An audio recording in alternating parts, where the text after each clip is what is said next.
کیا سیلاب میں فوت ہونے والے کو شہید کا ثواب ملے گا؟ کیا فرماتے ہیں علماء دین و مفتیان شرع متین اس مسئلے کے بارے میں کہ جو شخص بارشوں کی وجہ سے آنے والے سیلاب کے پانی کے ساتھ بہہ جائے اور اس کا انتقال ہو جائے تو کیا اسے شہید کا ثواب ملے گا؟ جواب: جی ہاں، جو شخص سیلاب کے پانی میں ڈوب کر فوت ہو جائے تو اسے شہید کا ثواب ملے گا۔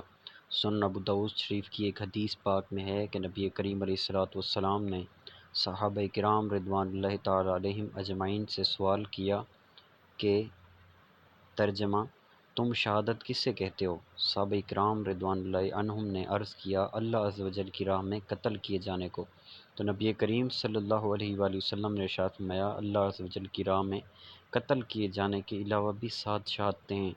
نمبر 1، طاعون میں مبتلا ہو کر مرنے والا شہید ہے۔ نمبر 2، ڈوب کر مرنے والا شہید ہے۔ نمبر 3، ذات الجم بیماری کا نام ہے، اس میں مرنے والا شہید ہے۔ جو پیٹ کی بیماری میں مبتلا ہو کر مرے شہید ہے۔ نمبر 5، جو جل کر مرے شہید ہے۔ نمبر 6، اور جو کسی کے نیچے دب کر مرے شہید ہے۔ نمبر 7، اور جو عورت بچے کی ولادت میں مرے شہید ہے۔ ابو داؤد شریف جلد 3 صفحہ نمبر 188، مطبوعہ بیروت۔ بدائع الصنائع میں ہے۔ ترجمہ: شہید حکمی کو شہداء کا ثواب ملے گا جیسا کہ ڈوب کر فوت ہونے والا، جل کر فوت ہونے والا، پیٹ کی بیماری میں فوت ہونے والا اور جو پردیس میں فوت ہو جائے شہید ہے۔